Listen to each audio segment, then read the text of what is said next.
करें सुन लेते हैं। 9 वंदे भारत ट्रेन की आज से शुरुआत हो रही है। वीडियो कॉन्फ्रेंस के जरिए प्रधानमंत्री ने हरी झंडी दिखा करके वंदे भारत ट्रेन की शुरुआत की है।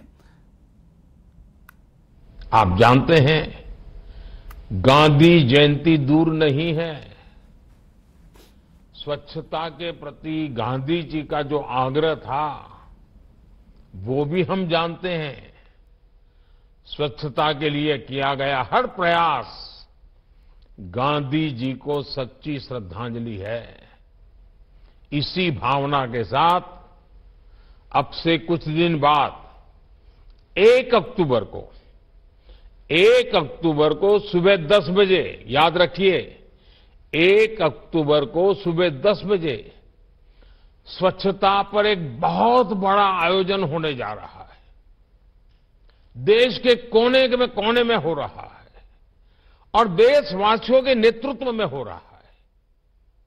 मेरा आपसे आग्रह है, बहुत आग्रह है, आप भी स्वच्छता के इस अभियान से जरूर जुड़े। 1 तारीख 10 बजे का समय अभी से पक्का कर लीजिए। गांधी जयंती पर हर देशवासी को खादी अभियान से जरूर जुड़े। 1 तारीख 10 बजे का समय अभी से पक्का कर लीजिए। गांधी जयंती पर हर देशवासी को खादी और स्वदेशी उत्पादों की खरीद का मंत्र भी दोहराना चाहिए। 2 अक्टूबर को गांधी जयंती है, 31 अक्टूबर सरदार वल्लभ भाई पटेल की जयंती है। एक प्रकार से पूरा महीना हम प्रयत्नपूर्वक खादी खरीदें, हैंडलूम खरीदें, हैंडीक्राफ्ट खरीदें। हमें लोकल के लिए ज्यादा से ज्यादा वोकल होना ही है। साथियों, मुझे विश्वास है कि भारतीय रेल और समाज में हर स्तर पर हो रहा बदलाव विकसित भारत की और एक महत्वपूर्ण कदम साबित होगा। मैं एक बार फिर नई वंदे भारत ट्रेनों के लिए देश के लोगों को बहुत बहुत शुभकामनाएं देता हूं। बहुत बहुत धन्यवाद। माननीय प्रधानमंत्री जी, आपका बहुत बहुत आभार, धन्यवाद। अब मैं आदरणीय प्रधानमंत्री जी से देश के अलग अलग राज्यों में संचालित होने वाली 9 वंदे भारत ट्रेनों का हरी झंडी दिखाकर शुभारंभ करने का आग्रह करती हूं। और जैसा कि हम देख रहे हैं, माननीय प्रधानमंत्री जी ने हरी झंडी दिखाई है। राजस्थान, तमिलनाडु, तेलंगाना, आंध्र प्रदेश, कर्नाटक, बिहार, पश्चिम बंगाल, केरल, ओडिशा, झारखंड और गुजरात राज्यों को वंदे भारत एक्सप्रेस की सौगात मिली है। उदयपुर जबलपुर वंदे भारत एक्सप्रेस, तिरुनेलवेली मदुरई चेन्नई, हैदराबाद बेंगलुरु, विजयवाड़ा चेन्नई, पटना हावड़ा, कासरगोड तिरुवनंतपुरम, राउरकेला भुवनेश्वर पुरी, रांची हावड़ा, जामनगर से अहमदाबाद वंदे भारत एक्सप्रेस इसमें शामिल हैं।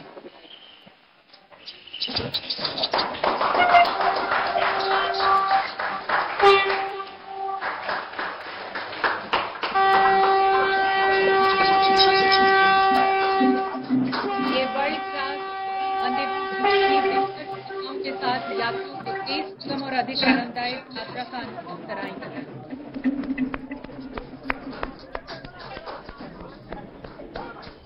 और अब हम सबकी तरफ से इस समारोह को गरिमा प्रदान करने के लिए माननीय प्रधानमंत्री जी का बहुत बहुत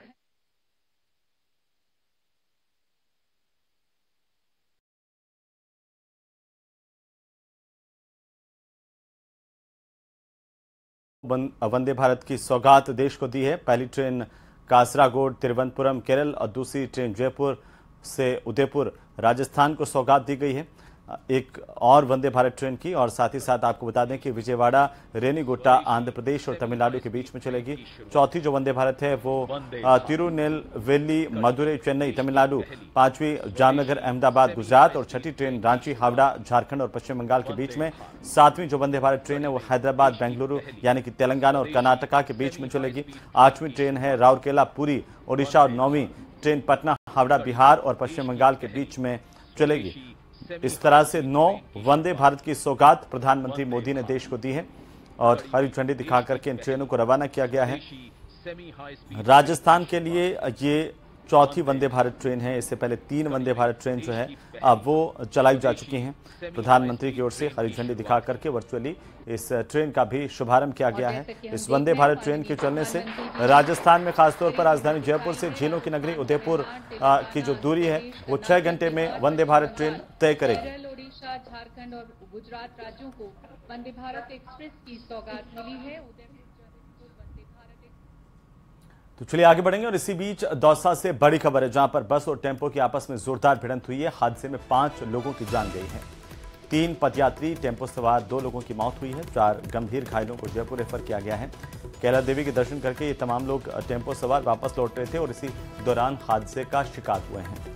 ये बड़ी जानकारी इस वक्त की। 4 गंभीर घायलों को जयपुर के लिए रेफर किया गया, जहां पर उनका इलाज शुरू किया जा सके।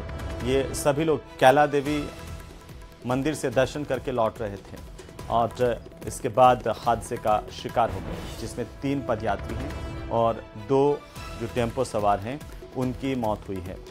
4 लोग अन्य गंभीर रूप से घायल हुए हैं, जिनको जयपुर के लिए रेफर किया गया है। दौसा से इस वक्त की सबसे बड़ी खबर है। ज्यादा जानकारी के साथ सहयोगी आशीष हमारे साथ फोन लाइन पर हैं। आशीष, बड़ा सड़क हादसा हुआ है और लोगों की मौत भी हुई है, क्या जानकारी है? बिल्कुल, ये दर्दनाक हादसा महुआ थाना क्षेत्र के हिंडौन मार्ग पर हुआ है। गाजीपुर मोड़ के समीप ये हादसा हुआ है। एक लोक परिवहन की बस ने बेकाबू होकर टेम्पो और पैदल यात्रियों को टक्कर मारी है। इस दर्दनाक हादसे में 5 लोगों की मौत हो चुकी है। मृतकों में 3 पदयात्री थे, वहीं 2 टेम्पो में सवार लोग थे। हादसे के बाद जो टेम्पो था उसका पूरा प्रखच्चे उड़ गए हैं। घटना स्थल पर जो आसपास के लोग हैं उन्होंने मदद की है और उसके बाद में जो घायल लोग हैं उन्हें अस्पताल भिजवाया है। कुल इस पूरे हादसे में 6 लोग घायल हैं, जिन्हें महुआ अस्पताल में भर्ती कराया गया था, जहां से करीब 3 से 4 लोगों को जयपुर रेफर कर दिया गया है। उनकी भी हालत गंभीर बनी हुई है। फिलहाल पुलिस और प्रशासन के आला अधिकारी मौके पर पहुंच गए हैं और जो मृतक हैं उनकी शिनाख्ती के प्रयास किए जा रहे हैं। अभी मृतकों की शिनाख्त नहीं हो पाई है। 5 मृतक हैं जो अभी अननोन है और पुलिस अभी मृतकों की शिनाख्त कर रही है। जी, कैसे ये पूरा का पूरा हादसा हुआ है आशीष, और कितने लोग अभी भी गंभीर रूप से घायल हैं, उनके इलाज को लेकर क्या जानकारी मिल पा रही है?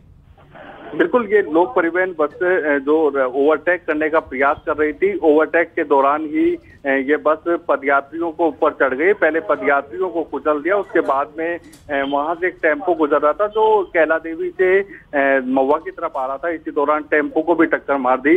ऐसे में जो ये बस है, बस बेकाबू हुई है और ओवरटेक के प्रयास में ये बेकाबू हुई है। इस पूरे हादसे में 5 लोगों की मौत हुई है, 6 अन्य घायल हैं, जिनमें से 3 से 4 जो लोग हैं, 3 या 4 लोग हैं, उनकी हालत जो गंभीर बनी हुई है। कहा जा रहा है कि ये तमाम लोग जो हैं कैला देवी दर्शन करके वापस लौट रहे थे और इसी दौरान यह हादसा हुआ। आशीष, बिल्कुल, जो टेम्पो में सवार थे लोग वो कैला देवी से लौट रहे थे और टेम्पो में सवार 2 लोगों की मौत हुई है। बाकी जो पदयात्री थे वो किसी धार्मिक स्थल पर जा रहे थे। उनके हाथ में एक ध्वज पताका थी और करीब 15 से 20 जो पदयात्री थे वो पैदल जा रहे थे और इसी दौरान पदयात्रियों को भी इस बस ने कुचला है। ऐसे में 3 पदयात्रियों की मौत हुई है और टेम्पो सवार 2 लोगों की मौत हुई है। तो जो बस थी आशीष, वो तेज रफ्तार से आ रही थी, उसको दिखाई नहीं दिया टेम्पो? बिल्कुल, जो बस थी वो काफी तेज रफ्तार से थी और ओवरटेक करने का प्रयास किया जा रहा था, इसी कारण ये हादसा हुआ है। पुलिस ने जो टक्कर मारने वाली बस है उसको जब्त कर लिया है और उसको महुआ थाने में लाया गया है। फिलहाल पुलिस का कहना है कि प्राथमिकता ये है कि जो घायल लोग हैं उन्हें समुचित इलाज मिले, तुरंत इलाज मिले, इसके प्रयास किए जा रहे हैं। ऐसे में महुआ अस्पताल में उपचार जारी है और कुछ घायलों को जयपुर रेफर किया गया है। बिल्कुल आशीष, चलिए बहुत शुक्रिया तमाम जानकारी के लिए और लगातार नजर बनाए रखिए, अपडेट हम आपसे लेते रहेंगे। और अब हम आपको सड़क हादसे की 3 अलग अलग तस्वीरें दिखाते हैं। बाड़मेर में स्कूल बस की टक्कर से भीषण हादसा हुआ है, जबकि डीडवाना नागौर में अलग अलग हादसे हुए हैं। आपको बता दें कि अलग अलग 3 हादसों की तस्वीरें हैं आपकी टीवी स्क्रीन पर। प्रदेश में आज दर्दनाक सड़क हादसे हुए हैं और इस लिहाज से तीनों अलग अलग जगहों की तस्वीरें आप देखिए। एक तस्वीर जो है वो डीडवाना नागौर की तस्वीर है और साथ ही साथ एक तस्वीर बाड़मेर की। सबसे पहले बाड़मेर की तस्वीर है जहां पर स्कूल बस की ट्रक से टक्कर हुई है और 2 ट्रक आपस में डीडवाना में भिड़ गए। और तीसरी जो तस्वीर है वो नागौर की तस्वीर है जहां पर बोलेरो और कैंपर की टक्कर के बाद आग भी लग गई।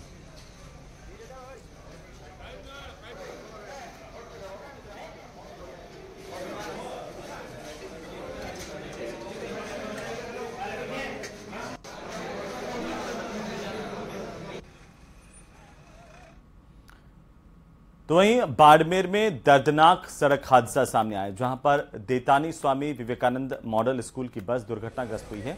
इस हादसे में स्कूल के प्रिंसिपल और एक बच्ची की दर्दनाक मौत होने की जानकारी मिल रही है।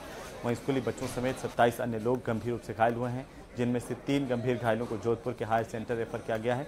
बताया जा रहा है कि बच्चे स्टाफ रानीवाड़ा में आयोजित क्लस्टर स्तरीय बैंड प्रतियोगिता में भाग लेने के लिए गए थे और प्रतियोगिता में प्रथम स्थान हासिल कर देतानी लौट रहे थे, तभी सड़क के किनारे खड़े एक ट्रक से उनकी बस की टक्कर हुई।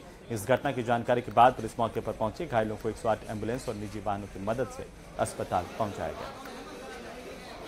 देतानी के स्वामी विवेकानंद मॉडल स्कूल के जो विद्यार्थी है खिलाड़ियों के रूप में वो रानीवाड़ा खेलने गए थे। वापसी के समय सेलव के पास एक हृदय विदारक दुर्घटना हुई। उसमें कई बालकों की गंभीर चोटें भी आई है, भर्ती है, कुछ रेफर भी हुए हैं। बता रहे हैं कि 2 जनों की मृत्यु भी हुई है। 3 बच्चों को अभी रेफर किया हमने और तीनों गंभीर थी। 2 को तो इंटूबेट करके रेफर किया है और एक को विदाउट इंटूबेट किया है। सीटी स्कैन तो काफी टाइम करीब 20 एक दिन हो गए। अभी जो प्रारंभिक जानकारी मिली है उसके हिसाब से जो मॉडल स्कूल देतानी है उसकी बच्चियां और स्टाफ रानीवाड़ा में कोई खेल प्रतियोगिता में भाग लेने गए थे और वापस लौट रहे थे। तो ये सेलाव के पास में जैसा बताया गया है डंपर के साथ में हादसा हुआ और उसमें से कुछ बच्चियों को CHC गागरिया ले जाया गया। तो जैसा कि अभी जानकारी मिली है तो वहाँ से सभी बच्चियों को और जो भी स्टाफ था CHC गागरिया में टोटल 9 लोग गए थे, तो उनको डिस्चार्ज कर दिया गया और उनकी हालत अब ठीक है। कुछ बच्चियों को चौटन CHC ले जाया गया था और वहाँ पे जैसा कि अभी जानकारी मिली है प्रारंभिक जानकारी, जो स्कूल के प्रिंसिपल थे इब्राहिम जी, उनकी मौके पे मृत्यु का समाचार मिल रहा है और वहाँ से भी फिर उनको रेफर करके यहाँ पे बाड़मेर भेजा गया। तो वहीं डीडवाना से निकलने वाले किशनगढ़ में हनुमानगढ़ मेगा हाईवे पर 2 ट्रकों के आमने सामने भिड़ंत हुई है और इसके बाद ट्रकों में भीषण आग लग गई। दमकल की गाड़ी समय पर नहीं पहुंचने पर एक ट्रक चालक की आग में जलने से मौत हुई है। वहीं दूसरा आग लगते ही ट्रक से नीचे कूदकर इसने अपनी जान बचाई। पुलिस ने दोनों ट्रकों को हाईवे से दूर हटवा करके रास्ता भी सुचारू करवाया है। तो जलने से एक ट्रक ड्राइवर की मौत हुई है। दर्दनाक सड़क हादसा हुआ है। स्टार्ट करी तुरंत पुलिस ने फोन करियो, आग वाली गाड़ी ने फोन करियो, तुरंत अटार कोशिश करी 12 काटवा की। एक आदमी माँ ही वास्ते बिन काटवा की कोशिश करी लेकिन आग घनी आग पकड़ मिली वास्ते 12 निकलियो को नहीं। और गाड़ी पुलिस ने फोन कर पुलिस ही आ गई और पब्लिक हुई लेकिन गाड़ियाँ निकली नहीं वास्ते दमकल आया बाद के माँ नहीं आग बुझी। तो चलिए आगे बढ़ेंगे और इसी बीच नागौर से बड़ी खबर जहां पर दर्दनाक हादसे में 2 लोगों की मौत हुई है। मेड़ता सिटी में बोलेरो और कैंपर पे आपस में जोरदार टक्कर हुई। इस हादसे में 2 लोगों की जान गई है, 9 अन्य लोग घायल हुए हैं। घायलों को अस्पताल पहुंचाया गया है और इस हादसे के बाद की पहली तस्वीरें आपकी टीवी स्क्रीन पर हैं। मेड़ता सिटी में बोलेरो और कैंपर के आपस में भिड़ंत से जोरदार भीषण हादसा हुआ है। 2 लोगों की जान गई है।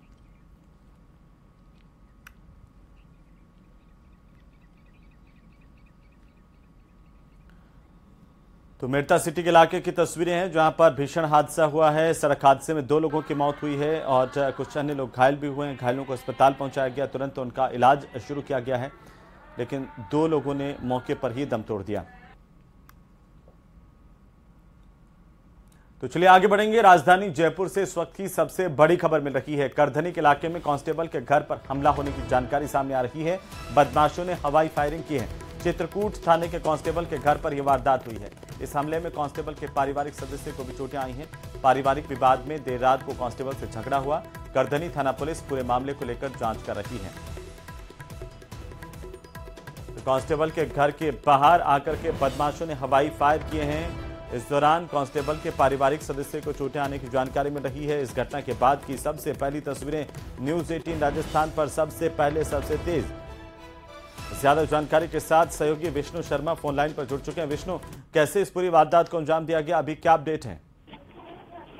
देखिए, पूरा जो मामला है कल देर रात करीब 3 बजे का है, जहां पर करधनी इलाके में नरसिंह विहार एक कॉलोनी है और वहीं पर रहने वाले पुलिस कांस्टेबल घनश्याम सिंह, जो कि चित्रकूट थाने में ही पदस्थापित कांस्टेबल चालक है, उनके घर में कार सवार बदमाश वहां पर मौके पर पहुंचे। उसके बाद में घर में घुस करके जमकर हमला किया, तोड़फोड़ की, जिसमें घनश्याम सिंह कांस्टेबल के बेटे एक परिवार के सदस्य की भी चोटें आई, सिर फट गया। और वहीं पर उसके बाद बदमाशों ने भागते वक्त कार में बैठे बैठे मकान पर बाहर से हवाई फायरिंग की, जिससे वहां पर जो कार थे वो भी टूट गए।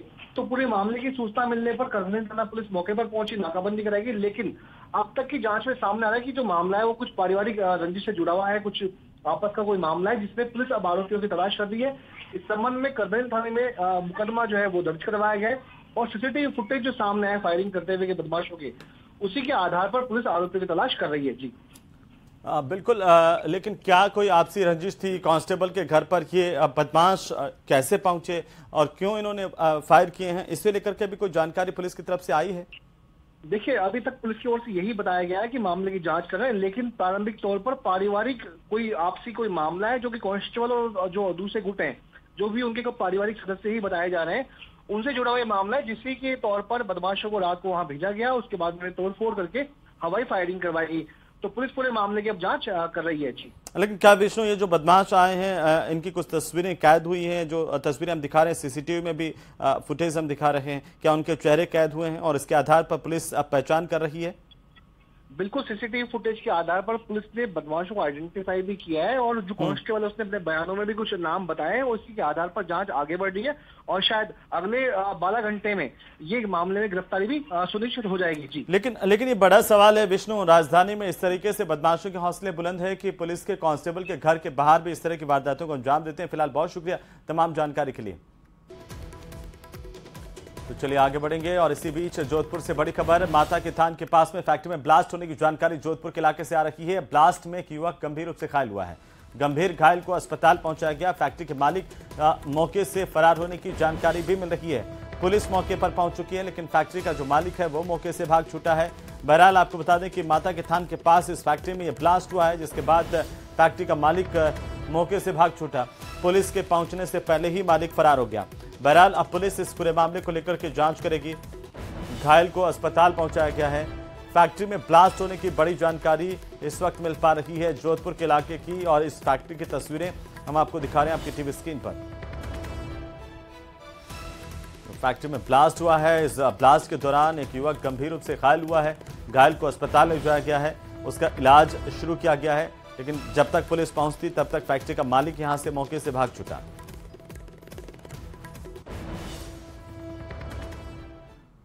तो चलिए आगे बढ़ेंगे और इसी बीच राजधानी जयपुर से बड़ी खबर मिल रही है। चोरी की वारदात हुई है। दिन दहाड़े सूने मकान के ग्रिल काट करके एक चोर अंदर घुस गया। भनक लगने पर ग्रामीणों ने नाबालिग चोर को पकड़ लिया। जमुआ रामगढ़ इलाके में मालावाला गांव की घटना है। पड़ोसियों ने मकान में चोर को देख करके शोर मचाया और इसी दौरान ग्रामीणों ने मकान को घेरकर नाबालिग को दबोच लिया। तो ग्रामीणों ने नाबालिग चोर को पकड़ लिया है। पड़ोसियों ने मकान में चोर को देखा था। इसके बाद शोर किया पड़ोसियों की तरफ से, तो बाकी के लोग भी मौके पर पहुंच गए। पुलिस ने आरोपी के कब्जे से कुछ सामान बरामद किया है। चोरी की वारदात को लेकर के सबसे बड़ी खबर है। जमुआ रामगढ़ इलाके के मालावाला गांव की घटना है, जहां पर एक नाबालिग कथित चोर को लोगों ने पकड़ा है। इस पर आरोप है कि एक घर में घुसकर चोरी की वारदात को अंजाम दे रहा था। इसी दौरान कुछ लोगों ने इसे देखा, शोर मचाया और कुछ लोगों के शोर मचाने पर बाकी लोगों को जब पता चला, उन्होंने मकान को घेर करके इस चोर को दबोच लिया। जब इसे पकड़ा गया, इसके पास से कुछ सामान बरामद हुआ है। जमुआ रामगढ़ के इलाके से ये बड़ी जानकारी। तो चलिए आगे बढ़ेंगे। नागौर से बड़ी खबर मिल रही है, चोरों के हौसले बुलंद है। एटीएम मशीन को उखाड़ करके चोर यहां से ले गए। एसबीआई बैंक का ये एटीएम बताया जा रहा है। खींवसर थाना इलाके के बिरलोका गांव का मामला है, जहां पर चोरी की वारदातें रुकने का नाम नहीं ले रही है। इन इलाकों में लगातार चोरी करने वाली गैंग्स सक्रिय है और एक और चोरी की वारदात को अंजाम दिया गया। इस बार एसबीआई बैंक का एटीएम ही चोर उखाड़ करके ले गए।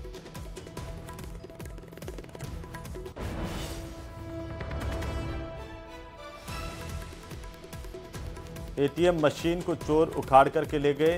बहरहाल चोरों का कोई सुराग नहीं लगा। खींवसर थाना इलाके के बिरलोका गांव में जो एसबीआई का एटीएम लगा था, उस एटीएम को चोर उखाड़ करके ले गए। तो खबरें अभी और भी हैं, लेकिन फिलहाल वक्त एक छोटे से ब्रेक का। जल्द लौटते हैं।